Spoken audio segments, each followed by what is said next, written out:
talk to him. No, Good afternoon. I'd like to call this meeting, regular scheduled meeting of the Caddo Parish Commission to order at this time. If we could have a roll call. Dominic, Johnson, Present. Williams, Lynn, Bowman, Baker, Lynch, Escadade, Thibodeau, Cox, Smith, Epperson. Yeah. We have a quorum, Mr. President. Ms. Baker, during this wonderful time, I'm going to ask for you to give us a wonderful blessing, or invocation, and Commissioner Cox, if you'll say the Pledge of Allegiance for it. Appreciate it. Please stand by us. Father, how we thank you, Lord, for another opportunity to come and make decisions for your people. We pray and ask that you would touch our hearts and our minds and help us to make the right decision, Lord. And Father God, we thank you for this time of the year, for your death, burial, and resurrection. And we pray and ask that you would bless all of us and our families and our friends as well. And keep us, Father God, and keep our hearts and our minds stayed on you, your will and your way for us. Father, these blessings we ask in your darling Son, Jesus' name. Amen. Amen. Everyone, please face the flag, render the proper salute. Pledge allegiance to the flag of the United States of America and to the republic for which it stands, one nation, under God, indivisible, with liberty and justice for all.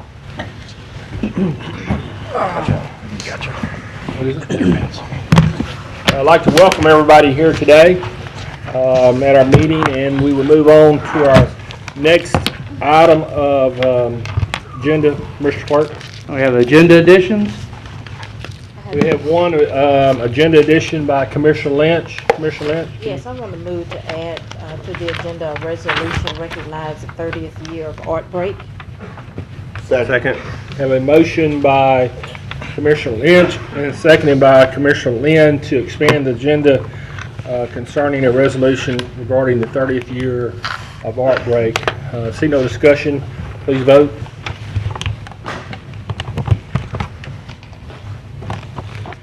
Okay, and that passes. Now we'll need a motion to place that on the agenda. Understood. Have a motion by Commissioner Lynch, seconded by Commissioner Bowman to place that under the resolution portion of the agenda. No discussion, please vote.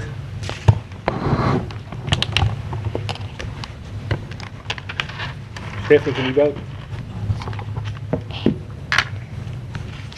Okay, that passes.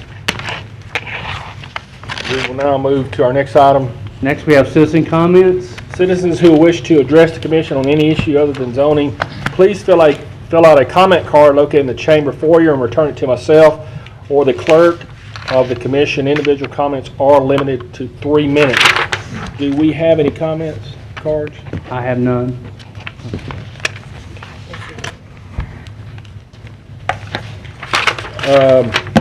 Before we move to the visitors, we do have our bonding attorney here. He's asked, and I would request that we suspend the rules and move our items regarding ordinance number 5391, which will be the public hearing on that ordinance and also the final passage of that ordinance. If we can move that up to the agenda at this time. So moved. Move second. Okay, we have a motion by Commissioner Williams, seconded by Commissioner Escadade to move those items on the agenda. Please vote.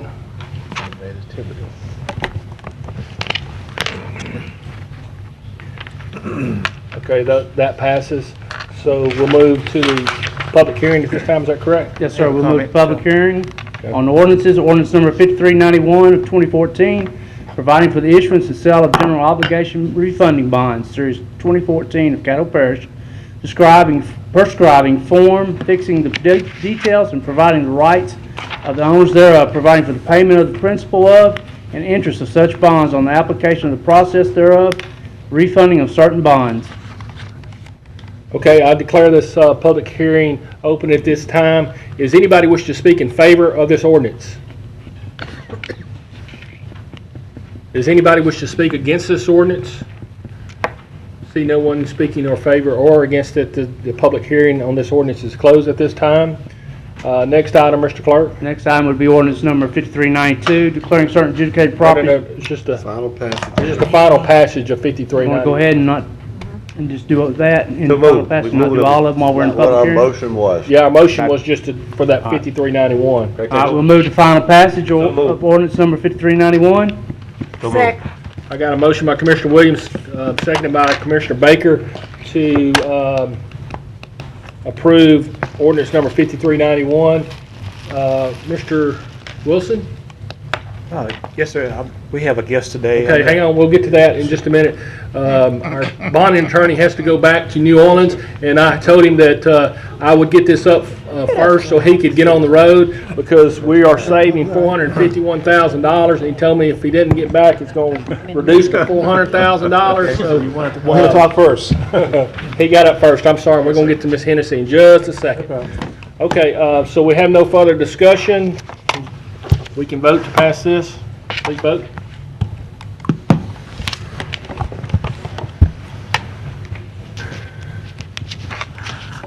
We thank you so much for coming. We'll let you get back. I don't think anybody has any comments. I appreciate the information that you provided, which indicates that we'll be saving $451,000 and $892.00.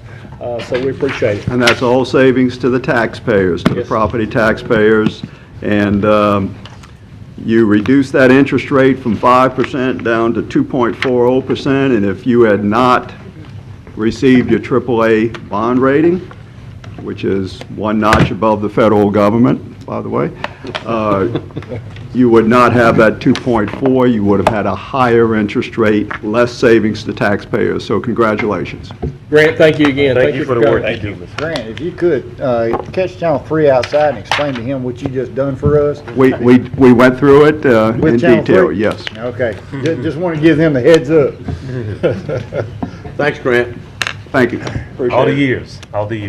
Okay, next item, Mr. Clerk. Next, we move to visitors, and Mr. Tom Pace and Ms. Diane Capo to present information relative to the Water Resource Festival.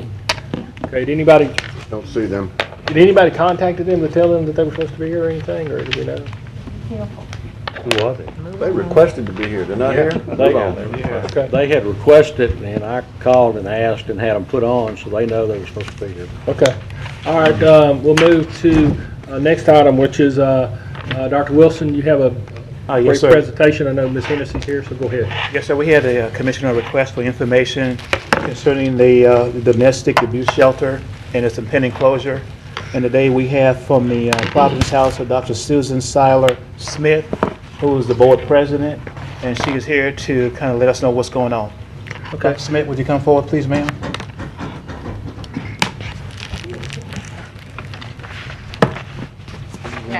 Dr. Smith, if you can give us your name and address first before you start, and I think that we just, like to give a presentation, we appreciate it. Thank you. Sure. My name is Susan Seiler Smith, S as in Sam, EILER-Smith, and my address at home.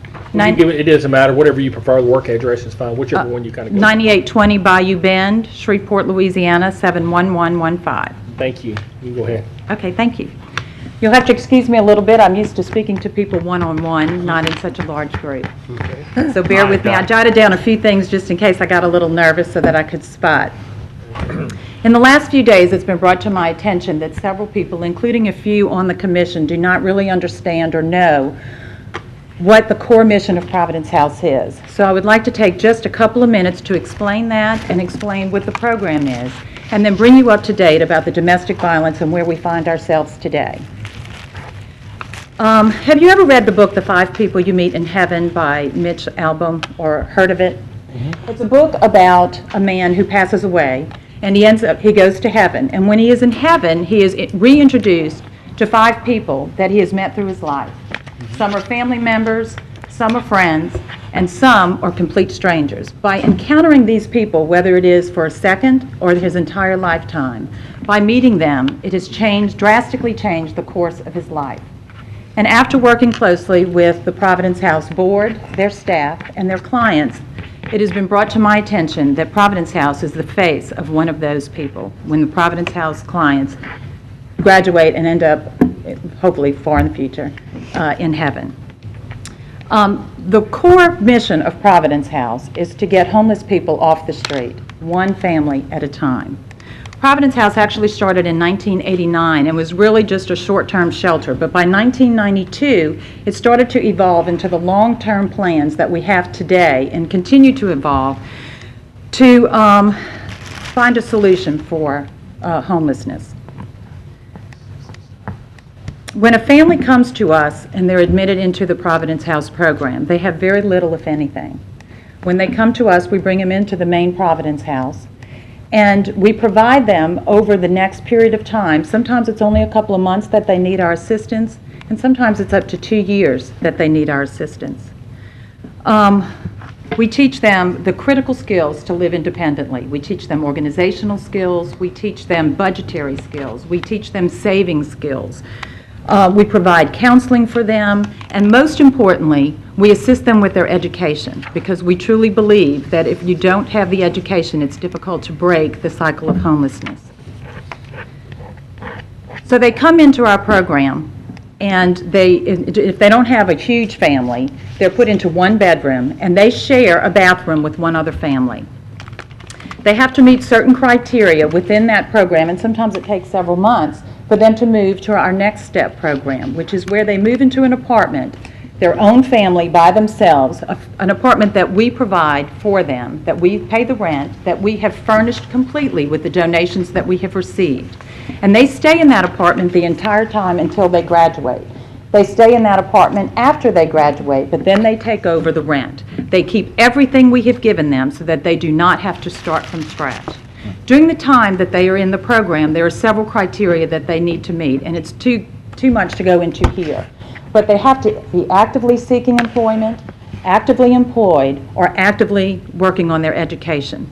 Which brings me to another big part of Providence House, which is our Working to Learn. It's a program that we do to assist clients to achieve their highest level of education. We assist them in achieving their GED, and we have several who have gone on to college. In a nutshell, that is what Providence House does. They can be there for up to 2 years. In the fall and the spring, if you have not had the opportunity, I encourage you to come. We have a graduation. Sometimes it is the first time that these clients have a cap and gown. They walk down, the pride on their faces. This is not an easy program for them to complete. But when they complete, they have budgeted 2 separate budgets. They have saved money, and I have witnessed some people who, with the 2 years, who have saved $400 to $4,500. It was amazing, the things that they did. They're crying, they're proud, and then they go on. I encourage you to look at, I think Simone handed out, this sheet of paper. If you look at in the center in particular, it shows the graduate success. For those people that we're able to verify, 92% who have graduated the program are still living successfully. Our goal is to make them independent and self-sufficient and hopefully off of government assistance. I want to make sure that you understand that that our program is not a handout, it's a hand up. It teaches people how to reach their self-esteem and to grow within themselves. And it's something we're very proud of. And when I first started working with Providence House and I was on the board, I did not, when I was asked to be on the board, I knew Providence House did good things, but I did not understand the depth that Providence House works and the reach that they have. Now, moving on to the domestic violence, in 2009, the domestic violence was run by the YWCA, who suddenly closed. At that time, the board responded to the needs of the community and assumed the program. At that time, however, we were flush with money from the generosity of the Haynesville Shale recipients. The first year that we did Providence House, and at that time I was not on the board, Providence House raised every single penny to keep domestic violence going. They received no public funding at all for the first year. The second year, we did receive some funding. Over the next 5 years, Providence House faithfully administered both our core mission, which is getting homeless families off the streets, and the domestic violence program and Safe House. Over those 5 years, Providence House has had to cipher from the Providence House core mission over $260,000 to maintain the domestic violence program. And I would like to say that this Commission has donated in the last 4 years $95,000, and we're very grateful for that. But other government organizations in our community were not quite so generous as y'all.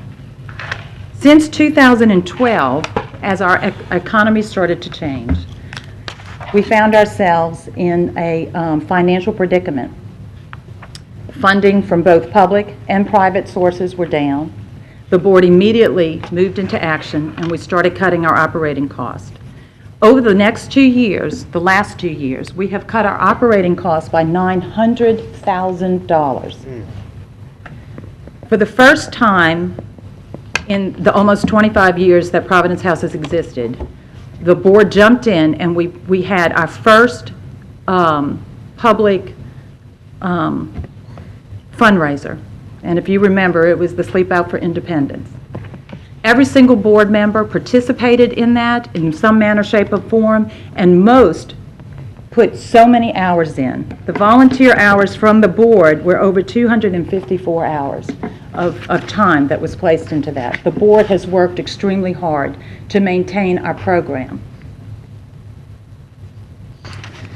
And although it was a great success for our first year, our net, which I think is probably in the big scheme of things a good thing for our first event, but it was just over $71,000 that we were able to bring into our program. Now, if you add in the number of in-kind services, that came to an additional $138,200. So the community was very supportive of all of that. Now, I'm not exactly sure why we were invited today, and I thank you for allowing me to speak. I am happy to discuss the portion of why we decided we were going to have to close the domestic violence portion and our reasoning behind the steps that we took and the timeline, if that is why you wish me to be here. I think so, if you could do that. Okay. And then the other thing would obviously be where are we going to go from here? Okay. The Parish Commission understands that this is an extremely important issue to our community, and we would like to be, a part of it the best way we can. And I know that there was a meeting that was held with some of the stakeholders by the Community Foundation, and of course you probably know more about that than and I'll let you explain it to us. Okay, well, let me explain to you how we came to this in the last year. We would really like to have an update, because Okay. I think our main concern is immediate, what is going to happen for someone who is abused in the near future, and what are we looking at for long-term goals. Okay, I'll be happy to do that. For at least a year, if not a little longer, we have had difficulty securing a location for our safe house. We presently have a location, but that location is not, shall we say, ideal. There are many restrictions that need to go on because it is a safe house. There's security issues. In the last year, we have, in fact, been able to negotiate a lease that was less than what we were paying a couple of years ago. However, it's still way too expensive. It's $9,000 a month, with the understanding that next year will be $10,000 a month, and the following year it'll be $11,000 a month. The maintenance issues within this building are, shall I say, difficult at best. The maintenance issues would then still, the cost of the maintenance issues would be on us. So we'd be paying $9,000 a month and then paying for all the maintenance issues that would be going on with that. Because the people who originally owned the building went into bankruptcy, it is now owned by the bank. The bank is obviously trying to sell it. So they're having to make certain changes that would not be conducive to the safety of our ladies and children. So in the long term, this was not a good option for us. So over the last year, we have worked diligently trying to find new places. It is very difficult to find a secure place for these ladies in town, one that we could afford. We did come up with several options, and one that we thought would be able to place closer to our facility and maybe streamline our resources. But that just didn't work out. So we were hoping to renovate a building. That unfortunately didn't work out. So then we thought, well, maybe we'll be able to build our own building. But the time that it would take to do that and the cost, the additional cost that it would take, we just don't have those funds. So first and foremost, the finding of the location and the cost of doing that location was a difficult option. Let's see. All right, so we've vacillated back and forth. Okay, we didn't want to close the program. This was a very difficult decision for everyone on the board. I need you to understand that our entire board are professionals, passionate community service. We're all volunteers. We have worked long hours to take care of Providence House and to assist the domestic violence. So back in August, we started thinking, you know, should we keep this program? Should we not keep this program? We wouldn't allow ourselves to think we couldn't keep the program. We kept pushing forward, putting our nose to the ground and plowing through. Time after time, every time we tried to do something to get a new lease or a new location, we were hit with roadblocks. So then finally in March, we decided that yes, we're going to need to let this program go, no matter how difficult it is for us to do that, because we're taking time and money away from our core program, and now that we don't have the funding, we're having to really just fight to save that. And I do want to bring to your attention, when I say that, we are strong for Providence House. Providence House is not in danger at this time of closing for some of the things that we have made changes for in the last 2 years. So then came the timeline of when we wanted to stop. We thought about the June 30th. That would give plenty of time for the Louisiana Coalition Against Domestic Violence to hopefully transition into another group. But financial issues came about. We were losing grants at the end of May, so there's one issue. There was a bigger grant that would end at the end of June, but the pay period ended, I think, June 22nd. Which meant that that last week of payment would not be invoiced into July, which means that we would not be paid for that last week in July, and that would be responsibility on us, taking more money from our core program. So then we thought, okay, well, let's look at June 22nd. We'll knock that off the list. Again, we have lost at least the other 2 grants by the end of May. And although we would have the grant financed to June 22nd, it was still not enough to cover all our costs because we had lost the other 2. Now, I have learned a lot in the last couple of months when it's coming to grants and that kind of stuff. I really didn't have that experience before and relied on many other board members, and I've learned a lot myself. Apparently, the main grant that we use is not attached to a position, it is attached to a person's name. For instance, Commissioner Bowman, if you decided that you were going to leave, then that money, because you are no longer working with us, stops. Now, we can hire someone else, but it takes time to make the addendum, and there's a huge cash lag, okay, for us to be able to get that money. Now, our second thought was that, okay, if I'm working domestic violence, and I'm working hard, but I know that I'm not going to have a job at the end of June, my first responsibility is to my family and to put food on my table and clothes on my children's back and a roof over their heads. So we were afraid of the loss of employees, the loss of the money that came in for that, and then not being able to hire someone else for that short period of time. The people who work in the domestic violence are trained to work in the domestic violence. You can't have someone off the street. This is a secure location. They have to know. I mean, these women are running from danger. So you need to be very, you don't want just anybody in there. So our concern was we didn't have the money to give them an incentive to stay to the end. So then that was the other issue for the end of June. Why don't we use Providence House employees, you may ask? That's what we asked. Well, because we have cut our budget $900,000 over the last 2 years, our Providence House employees are spread very thin. Many of them are attached to a grant, and apparently when you have a grant, you can't do dual functions. They could not work at Providence House under one grant and then get paid for another grant, or do that work and get paid for the original. So there was another difficult decision that we had to make. So then we came to May 31st. The easy way out would have been just to close our doors and not go that. But we decided, okay, well, if we close it May 31st, then we still have those grants until May 31st, and we would not incur more costs that we couldn't afford. So then comes still the option of the employees, how to keep them to that point. Our hope was that if they found another job, that they would still be able to say, look, I'm only working to the end of May for the domestic violence. But we were worried that they wouldn't be able to get the new job if they asked them to hold it until July 1st. Because those people needed to have their jobs, and we didn't want anybody to not have a job.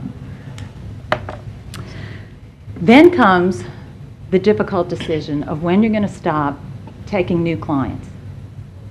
We have traditionally imposed on ourselves a 45-day length of stay so that these women could decompress and figure things out and find out where they could go for further safety. That was self-imposed on us. So our original thing was that we were going to back it up 45 days so that the last people we took had the full 45 days.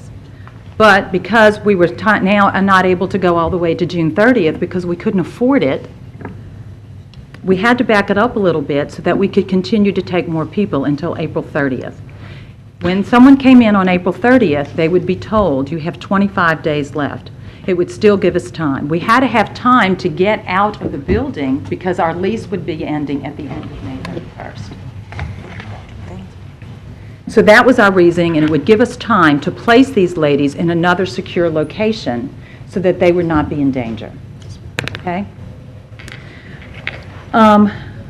We estimated at that time that in order to go to June 30th, it would take an additional $13,000.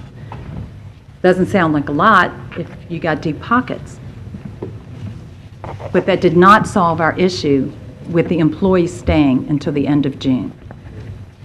Yesterday, however, I understand that the stakeholders had a meeting, and I was unable to attend because I had patient care that I had to attend to. But I was excited to hear that at the end that they were working together, and they suggested, and please correct me, Simone, if I'm wrong, because you were the one who was present, that we figure out a number that would give an incentive bonus for any employee who stayed to the end of June. We did what they asked, and we have forwarded that amount of money. They're getting together to decide whether or not they're going to be able to take care of that cost. Our hope and wish is that they are. We wanted to stay open to June 30th. We just could not financially afford to do so. But with the community jumping in, I think it would be great. My hope, and I'm not speaking for the board at this time, I'm speaking for myself, is that this is an important service for our community. And as the mayor said in a letter to me, that this is as important as the fire and the police and 911. And I can't agree more. But the city supports that. And I think that hopefully maybe in conjunction of the city and a private partnership could get together to work together, because I would hate to see this happen again. This is the second time in 5 years, and it was not from lack of effort on anyone's part within our board. And I'm sure I'll think of a couple of other little points to say. We have some commissioners that would like to express, ask you some questions, if that's okay. Sure. Commissioner Williams, questions? Thank you, Doc, for all the work, the commitment you made, because nobody wants you when you're down and out. That's right. It's easy to be on a board when you got money. It's hard when you don't. And we can sit here and look at you and scratch our head, and you never know. All those families probably been touched by domestic violence in our family, down through our line of our family. As we sit here, somebody's getting beat right now, getting shot. Some people don't live to tell their story. So we got to get together and come up with a formula, a fair share formula, because I knew maybe down the road that if we would have acted proactive, you knew that your funding was going to be cut maybe 6 months or a year ago. We could have been working this out before this catastrophic situation happened, before the public. It's like surprise. Domestic violence is closing their doors. So I wish we would have got engaged early on, because we have some professional, competent, smart people that work here in this administration and on this body that maybe could have helped come in, and they bail a lot of things out. Maybe could have had a creative way to bail you out. build the domestic violence center out, because we can't sit here and let this happen to these poor families and mothers and some men. We got to find a way. We got to stay up all day and night, find a formula, public, private, government funding, to fund this project and make sure we keep the doors open for these mothers and women and men victims of domestic violence. It's a very serious criminal activity going on in our community.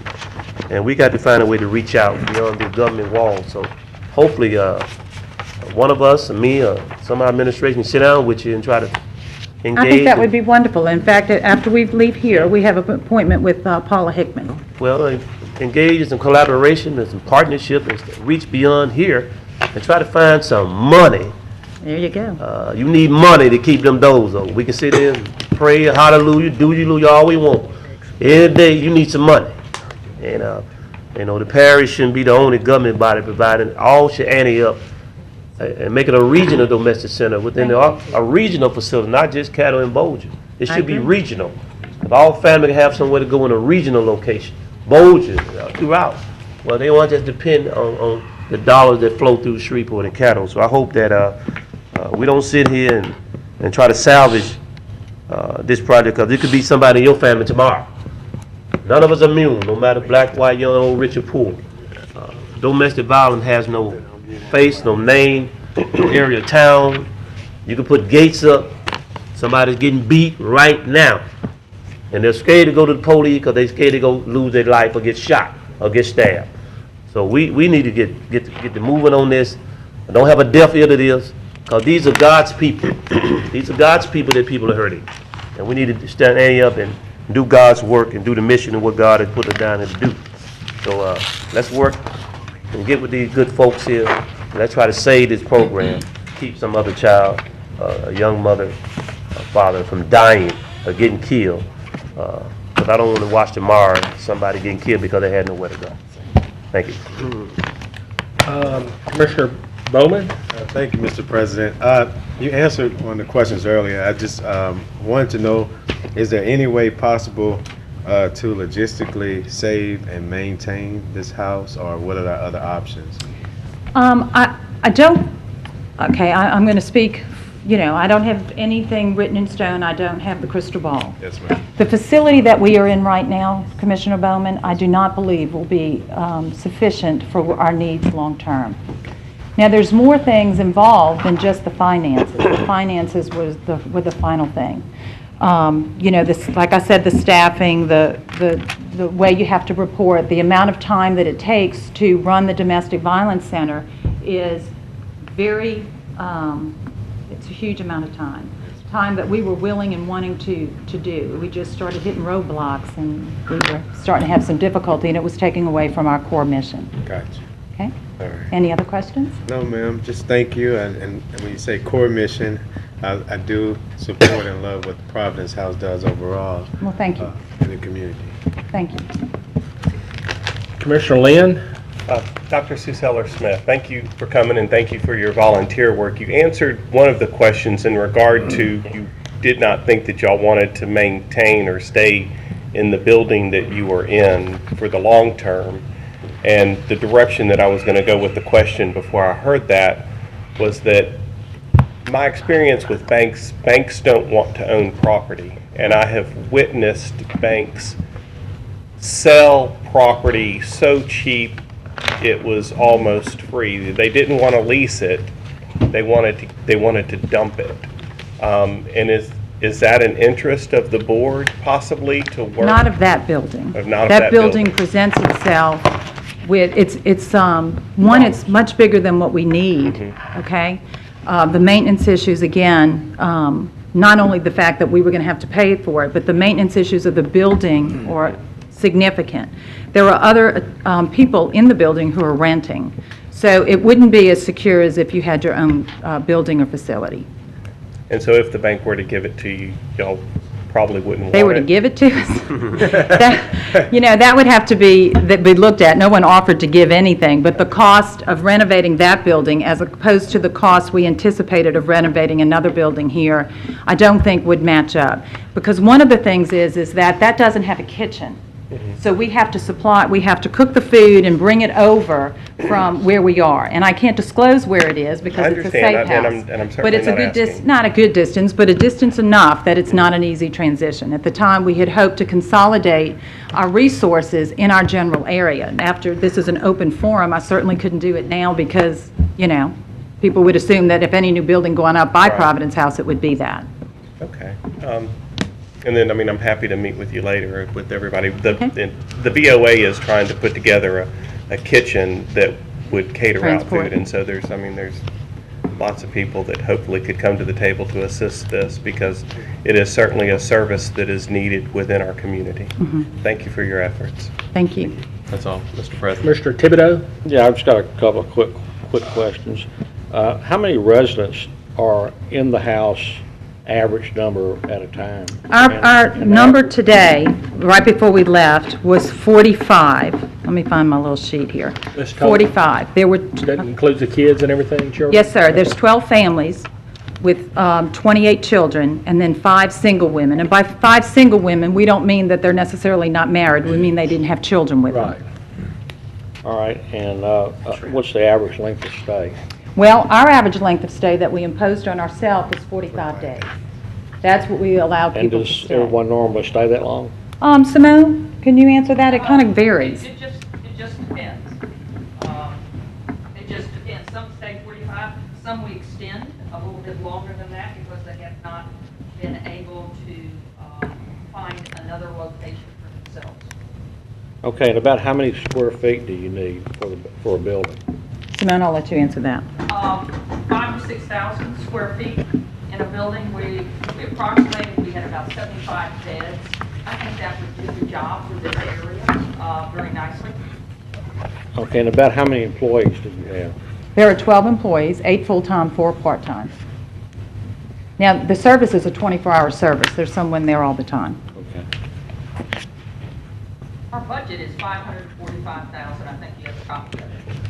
Right, I did, and I just looked over, I believe you had an average, you had I think 563 families over the 5 years and had spent about $2.5 million, which came out to about $5,000 per family.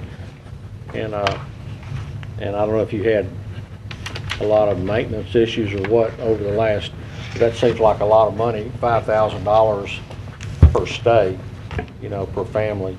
And probably if you had a better building, it wouldn't cost that much. Our rent at one time was much higher than... Yeah, your rent was... It was very, very high. I don't want to misspeak, 14? No, our rent at worst case scenario was about $12,000 a month, and by far our lease was our second highest cost that we had. And that was an area that could have been reduced, and that's what we were seeking to reduce that area. There are a lot of other costs that go with this. We handle a 24-hour hotline. We provide support for Webster Parish and Red River Parish, as well as Bossier Parish. Yeah. So it is regional. Yes, it is. Yes, we have four Right. parishes that we support. Good. Yeah, I looked at the breakdown that you gave us on the back here, and that's all the questions I have. Thank you. Thank you. Commissioner Baker?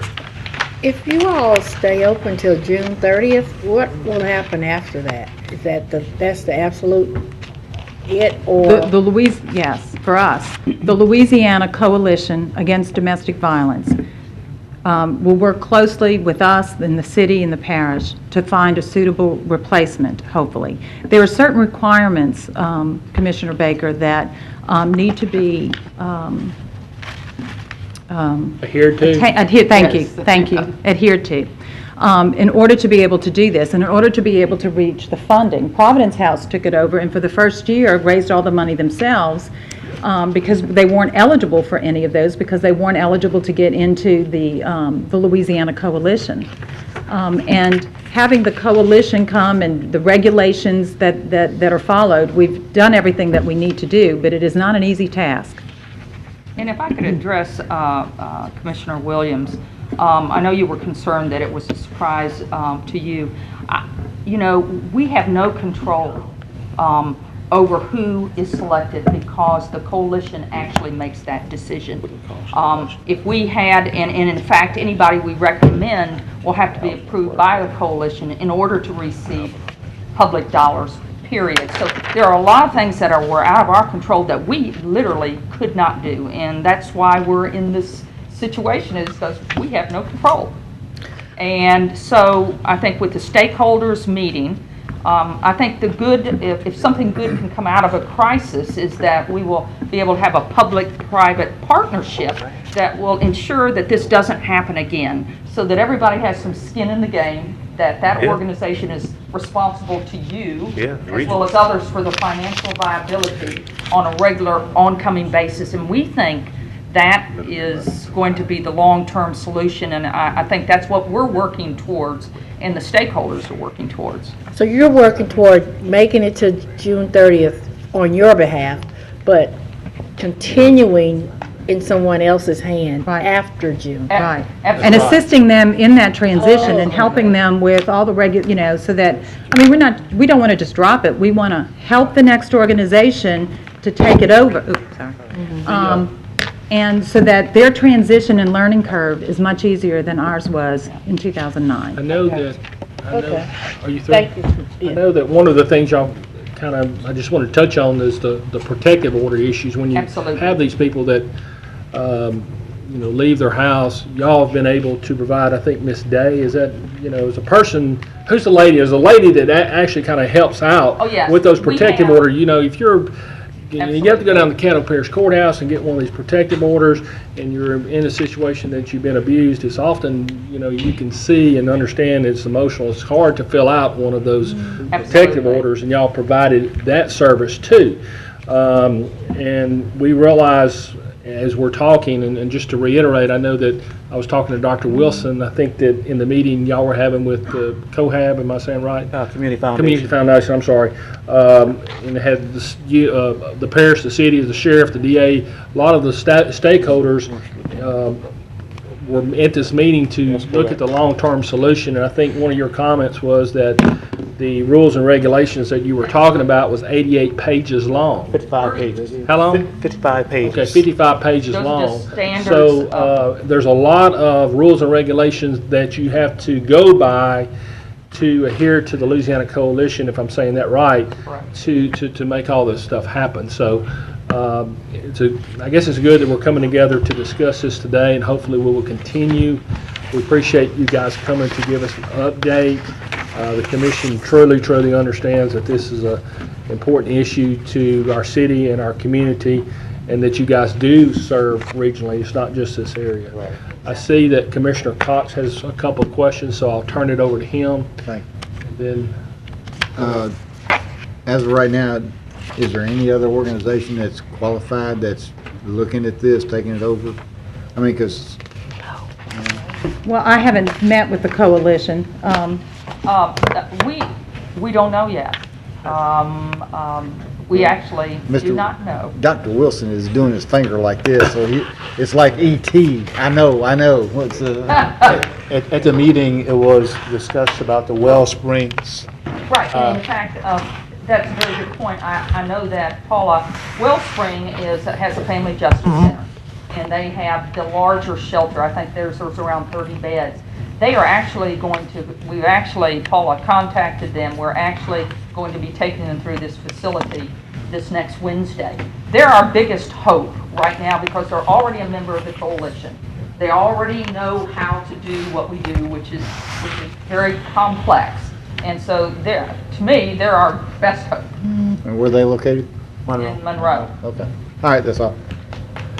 thank you. And again, I've just, been talking to a lot of people, some of the judges and the courthouse staff. I see that we have some of our juvenile people here. We understand that it's a big stakeholder for our area. So thank y'all for coming. Hopefully hopefully we work together to continue to move forward and hopefully resolve something in the It'd be future. great. Thank you, Dr. Smith. Thank you very much. Thanks, Bye-bye. Hennessy. Thank you for coming. I appreciate it. Okay, Mr. Clerk, we'll move to our next item. Have a special resolution honoring Art Break's 30th anniversary. So moved. Second. Okay, I have a motion and a second. Please vote.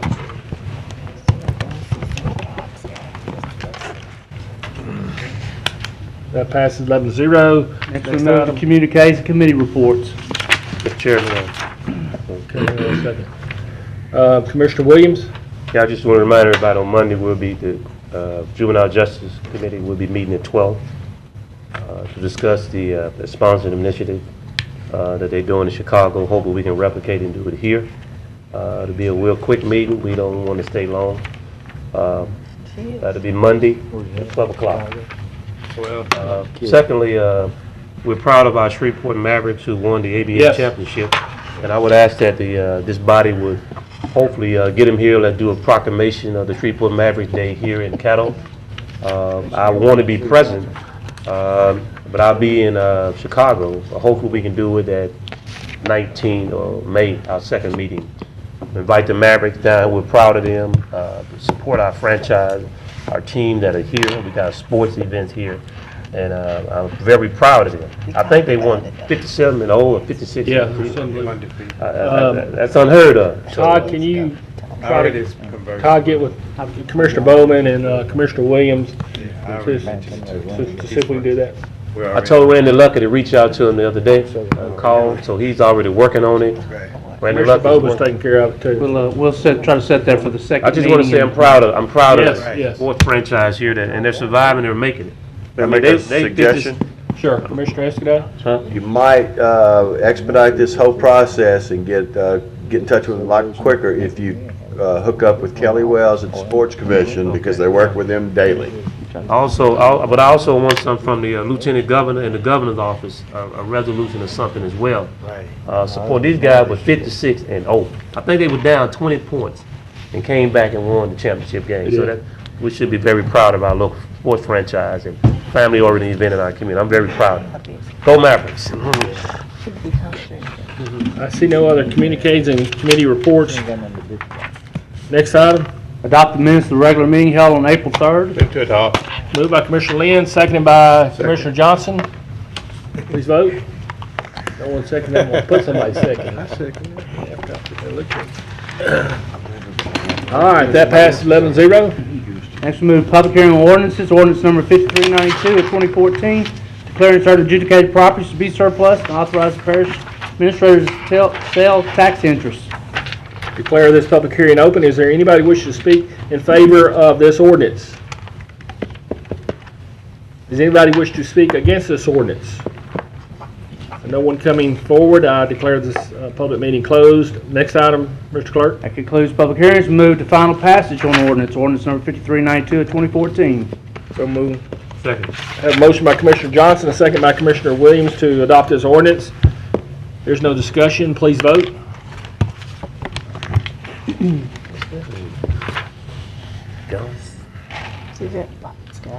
And that passes 11-0. Next item. We have no ordinances for introduction. We move to work session minutes, ratify the work session minutes. I have a motion by Commissioner Johnson, second by Commissioner Lynn to adopt the work session minutes. Please vote.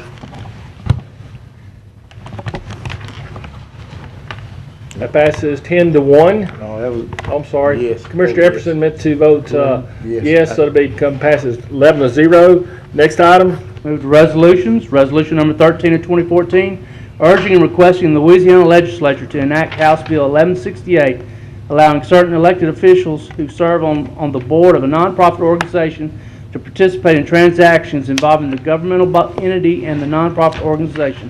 so moved. Second. I have a motion by Commissioner Epperson, seconded by Commissioner Williams. Commissioner Epperson, you wish to speak on the motion?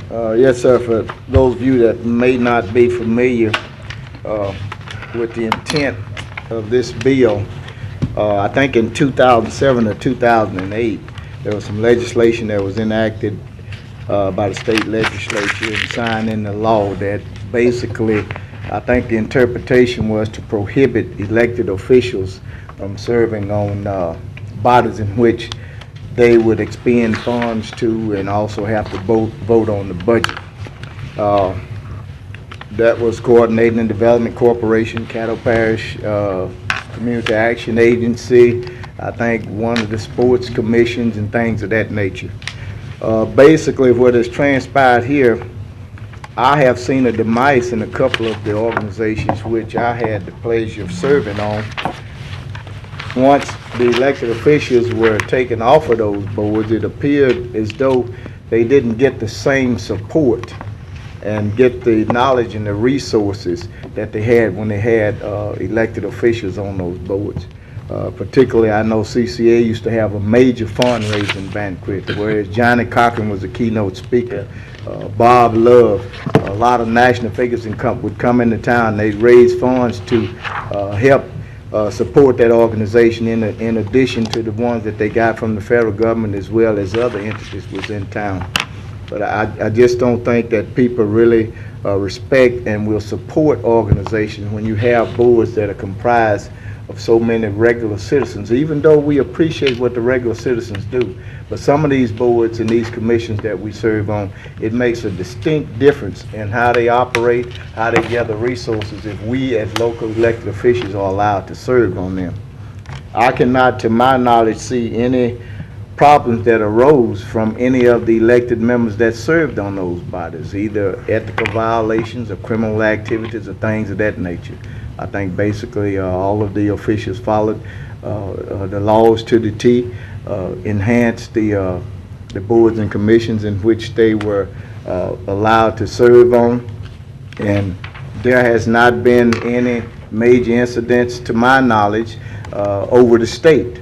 And I've heard that there are still some bodies, some non-profit organizations, whereas police jurors and parish councils are still serving on them because the interpretation of the laws has not been equally interpreted throughout the entire state. Also, to back this legislation up, we have an opinion. I was speaking with Trish Lowry, who is the House and Governmental Affairs attorney that drafts all the bills and legislation. She found an opinion that allowed an elected official citing the same statutes that we are citing in this legislation to overcome. So I hope that you would support this measure. The bill will come before the House Committee on Governmental Affairs on Wednesday, April the 30th, which I plan to be there to testify in behalf. I've alerted Roland with our Police Jury Association and all of my colleagues, as well as I've spoken with Max LeCompte, Coordinating and Development, sent him a copy of it. Mr. Gidger with Caddo Community Action Agency, and then if you may know of some people that would support this measure, we would ask that they would support this item. That's all I have. Mr. Thibodeau? With this bill, I have no problem with elected officials serving on boards. I do have a problem with elected officials who serve on a board being able to vote to give funding to those boards or those organizations that they serve on. If this bill would allow elected officials to vote on funding, then I can't support what's being asked, because I see that there's potential for conflict of interest. There's potential for undue influence by that elected official on others. And it's just natural. If you serve on a board, you're going to make every effort possible to see that that organization gets everything it can get. And I would prefer that we being elected officials stay neutral, and then have, when an organization is asking us for funding, that we be able to make a decision without having anybody tugging on our collars because we happen to be a board member. So for that reason, I'll not be able to support this resolution. Mr. Baker? I just had a question. Are you talking about like when we were taking off the CCAA board? CCA, coordinating development, Yeah. basically all boards that Well, we served on did previously. legislation do that, or did the ethics board do that? I think it was the I thought it was the ethics board. Well, the legislation addresses that issue also. Also, there is legislation that overturned, there's an opinion from the ethics board that overturned that decision, that elected officials would be allowed to serve. Trish Lowry, the legislative attorney that drafted the bill, stated that she thought that would suffice. She didn't understand where it came into play because of the ethics opinion. I put a copy of that opinion in all of you's box the other day. How long ago was that? Because I know I That was asked in Mr. Burns to 2010. get us an opinion, and he came back and said we couldn't do it. Who? Our attorney, Mr. Burns. Well, I have I think it's the way that opinion was written. Okay, that opinion was basically written in my interpretation that they wanted Erica Bryant to serve on the Port Commission and Mr. Wilson to serve on Boxdale Forward. However, if you read the opinion from the Ethics Board on a state rep that does the same thing that we do, serves on nonprofits, votes on SB1, the budget, expend funds to the new two nonprofits that he is a member of, the Ethics Board said that there was no problem. And I might say at this point in time, I get pulled and tugged on more organizations that I had never had anything to do with for funds than I do with the one that I served on. Commissioner Williams? I think Commissioner Epperson spoke well regarding the resolution. This state, they have state rules and they have local rules. They all don't play by the same rules. This state is good about having a rule for the state legislature and one for the local elected officials, which I think is unfair. And I think we need to create an ethical culture here. And everybody serving in public office is not bad people. They're not in there trying to use their undue influence to do anything. Just want to do the right thing, do good. There are some do-gooders in America. Everybody's not trying to do everything unethical. But I do feel that Commissioner Epperson is right. When we served on those board was growing. They was doing well. Now they lost a lot of their resources, their funding. They don't have the same kick they used to have. They need a lot of support. And oftentimes, influence has a privilege. That doesn't mean you have to do anything unethical or illegal or immoral. You can create a new ethical culture in the state of Louisiana that we're doing things right in this state. And everybody that's serving public office is not trying to do things for selfish gain. So we need to clear that idea that Louisiana politics is dirty politics. It's not. There's a new culture in this state. Some people that are good Christian people want to do good for our state, and I don't see any wrong because a lot of these are about missionary work. You don't lose who you are because you're elected official. You're a Christian first. So those are just missionary work that we do in the community, like those programs that help those nonprofit agencies in our community. So I don't see nothing wrong with us going back the way it used to be. It was good then. Why can't it be good now? I will be supporting it. Thank you. Mr. Cox? Has Roland given us an opinion on this as far as how they feel about the Leisure Association? No.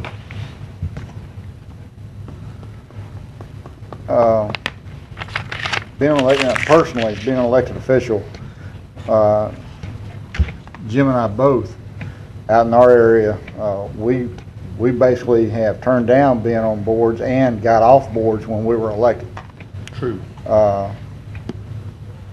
Simply because I feel, my personal opinion, is that to not create a problem with he said, she said, or this organization is getting this amount of money or this support simply because of who's on their board. And that's always been my personal opinion ever when I got into this stuff 12 years ago. I'd really like to know what Roland, our board, thinks before I could vote on this. But when is this coming up down in Baton Rouge? Coming to House and Governmental Affairs Committee next Wednesday, April 30th.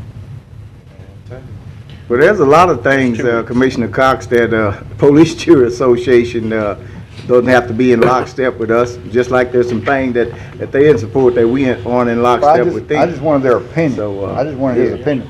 When it comes down to a lot of things down in Baton Rouge, he's down there. I put a lot of faith in his opinion as far as on the ground floor. But my personal opinion on this is, like I stated, if you have a nonprofit organization, it's up to you to whether you move forward, get your funding or whatever. I've never been a proponent of elected officials, whether it be city, parish, or state, being on a voting board. And I'm gonna have to think about this. Thank you. Okay, Commissioner Escaday? I'm going to support it because I'm confident that the committee, which is probably made up half of attorneys, will thoroughly argue about this and try to fix the situation that between their legislation passed several years ago and the ethics reform laws, try to fix the conflicts in there. And that's what I believe that you have. You've got the legal community divided on the interpretation of this law within its own legislative staff. You have local governmental bodies and entities and their attorneys, whether they're assigned or appointed, interpreting this in different ways. And there's a potential that exists for abuse in anything that anybody does. Right. What I always thought was interesting is that you take the Coordinating Development Corporation, for example, which is a regional entity to spur economic development, which we've been members of for years. And the whole idea is to not only be a participating member, but to tap into their resources and bring them back to assist the business development in Caddo Parish. And we've always had a couple of commissioners, when I first got here, on that board, when it was an annual appropriation to support this regional organization, and outside of that, there was nothing else asked, and there was very little decision-making about where those funds went. It was particularly mostly an assisting organization in business development, and what it does is it locks us out of the whole process. We don't know what's going on unless we call and ask, and we're a member of this, and we're a member because it's to serve our citizens. Correct. And I don't recall in all those years of anything with the Coordinating Development Company, Corporation Company, coming up that's ever been questioned. So, given the fact that there is some ambiguity in this law, that you've got half the governments in this state are interpreting it one way, half the other, and that there's really a potential of conflict that can exist depending on the individual, I'm going to support it because it needs to change. Now, there's already a provision, and I've talked to some counterparts in some southern parishes that pretty much, I don't say who, have ignored this and said we're going to continue to sit on our boards, and if there's an extraordinary or an extra appropriation or consideration made for this particular board, and just because it's nonprofit doesn't mean it's a giveaway thing. It may be a business resource center or something, but what they do then is they recuse themselves from that one vote, which sometimes some of us do anyway. So, you know, and as Ken said, I think if you want to, I think it brings value to some organizations. I would hope they clear this up. I'm going to support it. Not that I want to sit on any other boards. In fact, I want to get off some of this. You know, I'm stretched way too thin, you know. But like I said, going back to my original statement, I'm confident that the attorneys on this committee, and in this committee, the attorney legislators are going to go ahead and figure this thing out and take care of it, because what you have is state law and you have the general ethics reform policy, which are in conflict with one another. So I'm going to support it. Thank you. Commissioner Lynn?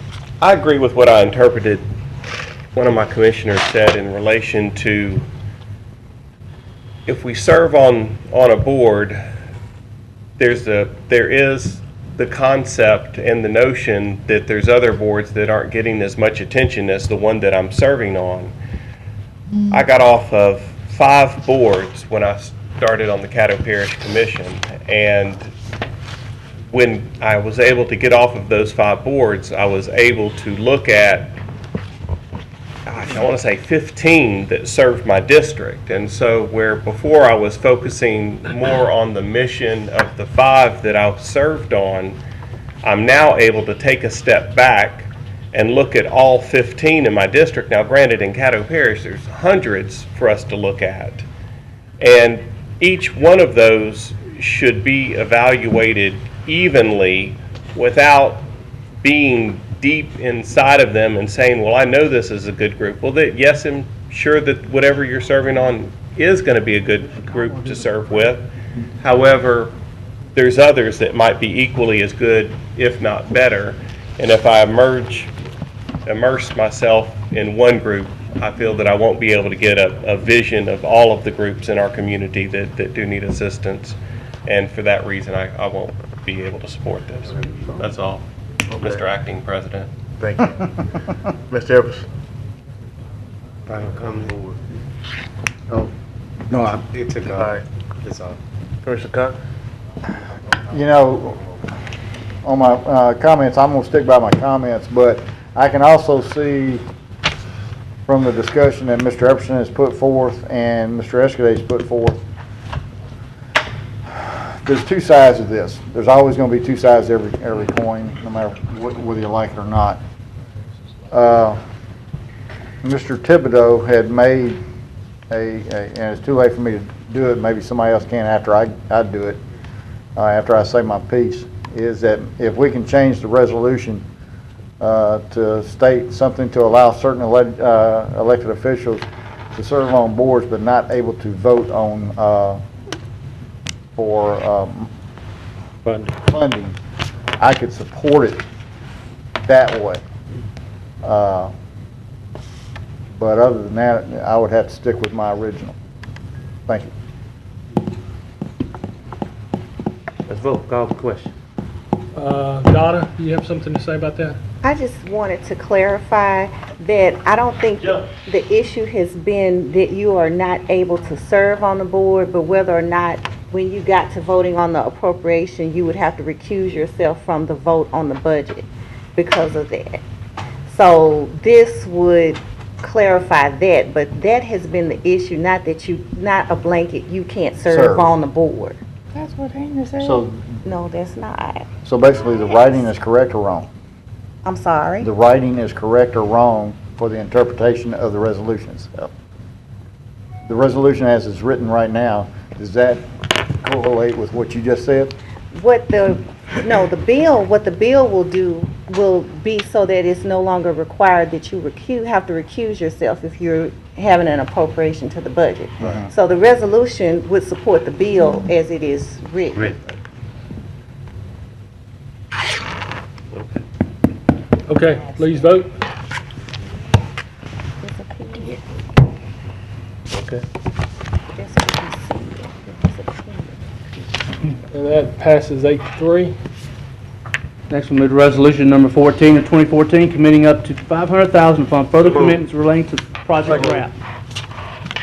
I have a Hold it. motion to... Wait, what's that? You need to remove that. I have a motion by Commissioner Escudate to remove this. Is that what you want I'm to do? sorry, I'd like to move, I've been requested by NLEP and LED that we just remove this from the agenda, not move forward at this time. All right. A motion by Commissioner Escudate, seconded by Commissioner Williams to remove this from the agenda at this time. Second. Anybody, you need to No, talk? I mean, no. Okay, please vote. So the state opinion basically says that they can vote on money. I asked him to. Good question. We ain't gonna fight. All right, that passes 11-0. Next item. Next, we have resolution number 15 of 2014, urging and requesting Louisiana legislature to oppose passage of Senate Bill 551 relative to labor organizations and labor disputes. So move. Second. I have a motion by Commissioner Epperson, seconded by Commissioner Williams. Commissioner Epperson? Yes, my reason for opposition here, I was reading the author's profile sheet on the state legislature. I thought I saw in there somewhere we said he believed in the government getting out of the way of things, you know. But now I'm speaking from personal opinion, and I've been around few years and probably been in a lot of places and done a lot of things a lot of you haven't done. And wouldn't do. Would be, good. When I look back upon it.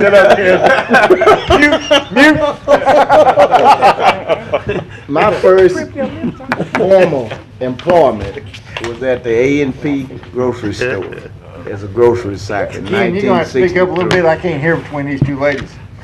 At $1.05 an hour, unionized. Union dues was $3 a month.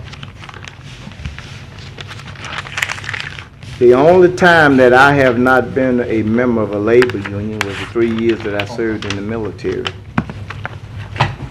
Out of the longest tenured place where I was a union member was Pennzoil Quaker, where Atlas Process, and then Pennzoil Quaker State. And I think it's made the transition now to Calumet. Commissioner Johnson is now there.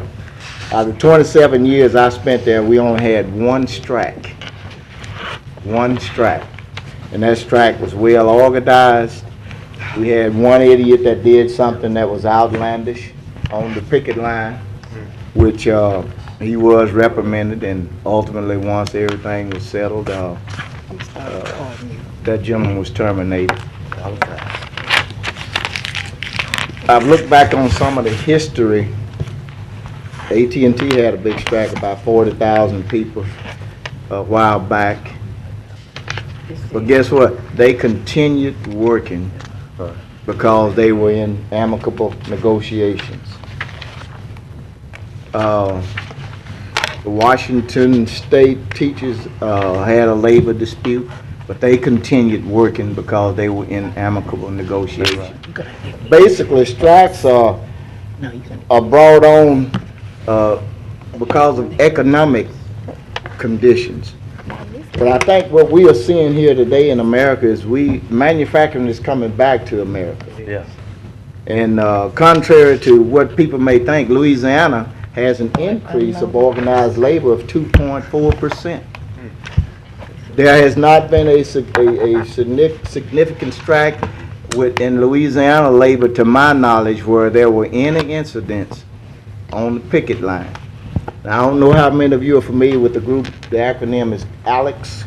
It's made up of a lot of corporations that are basically formulating legislation to send out to places that are anti-labor and pro-business to enact laws that will stifle and impede the bargaining process throughout the United States, not only Louisiana, but throughout the state. I'm pretty sure some of you have seen the legislation that's been passed in places like Ohio, Wisconsin, and Detroit.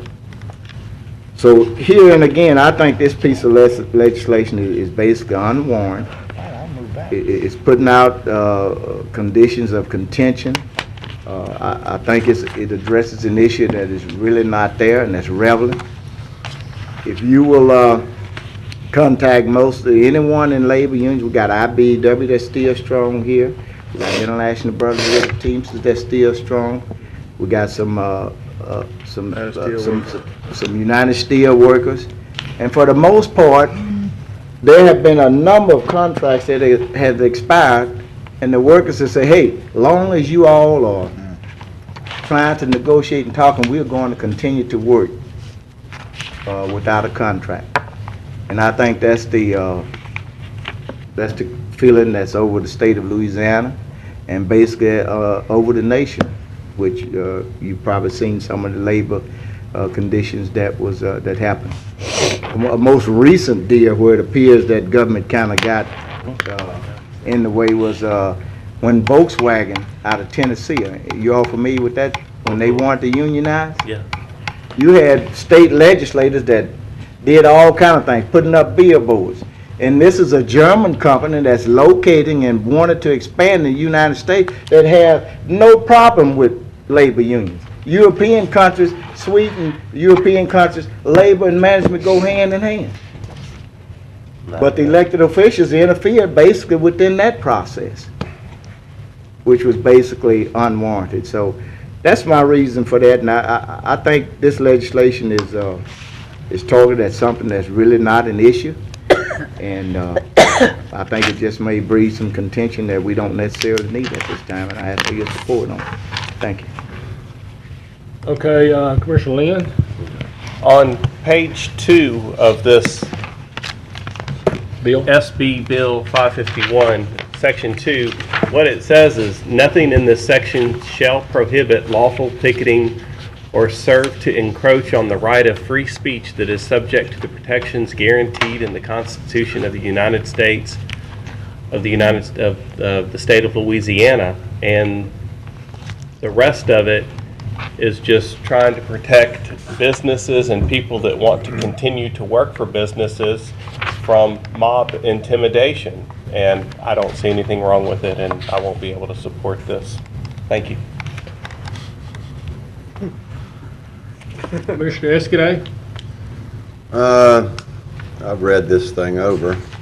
There's good and bad in it, but, you know, how do you say you're for or against something when they've got things like in here that it says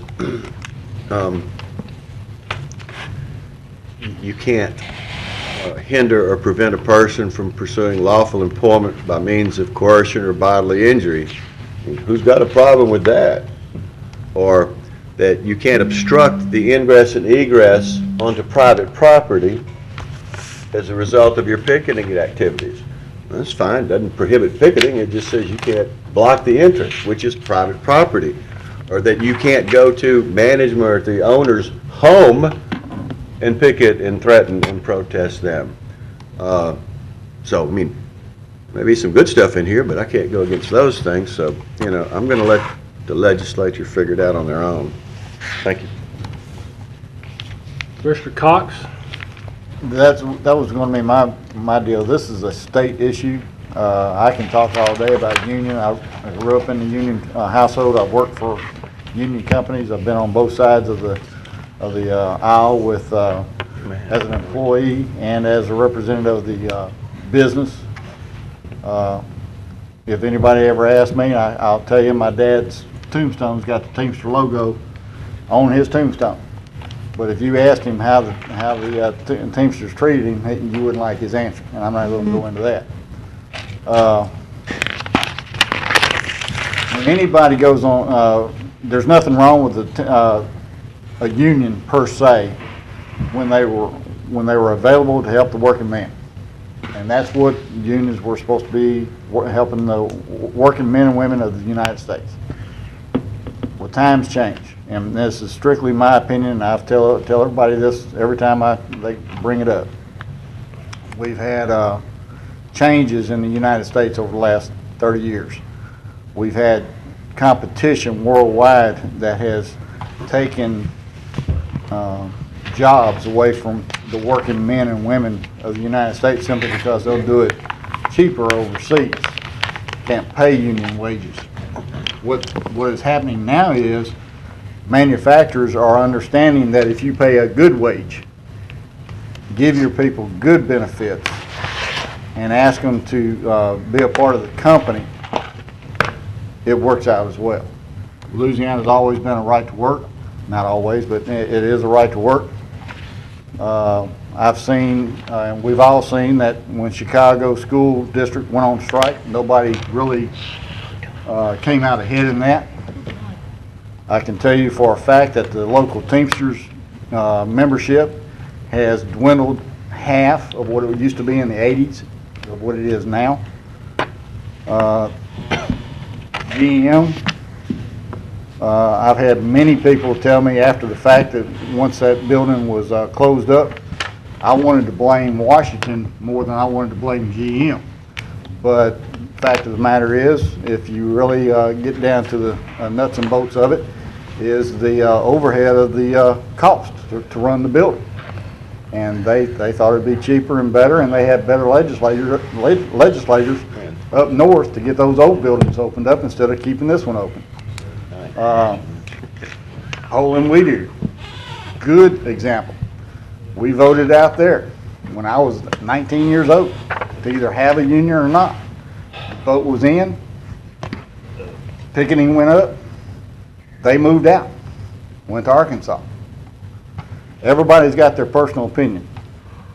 Mine is let the legislators deal with this on a state level. If we start doing this on a level that we are right now, we're opening up a can of worms to new business that wants to come into Caddo Parish. That's my opinion. If we have people that are looking at Caddo Parish, the first couple of things they're going to look at is, one, our education system. Two, the availability of their companies moving in here and making it a good fit. And three, the labor force. We by far have, in my opinion, one of the best labor forces in the country, ready to go to work right now. We have infrastructure of transportation that utilizes Caddo Parish as a hub, and I've been preaching this for 12 years, as a hub to the whole United States and world now with the waterways. To do a resolution or support a resolution like this, I think sends the wrong message from Caddo Parish. I agree that we need to let the legislators do their job, let this be their decision, and whatever decision they make, then we'll have to either adopt it or support it or not support it. Thank you. Mr. Epperson?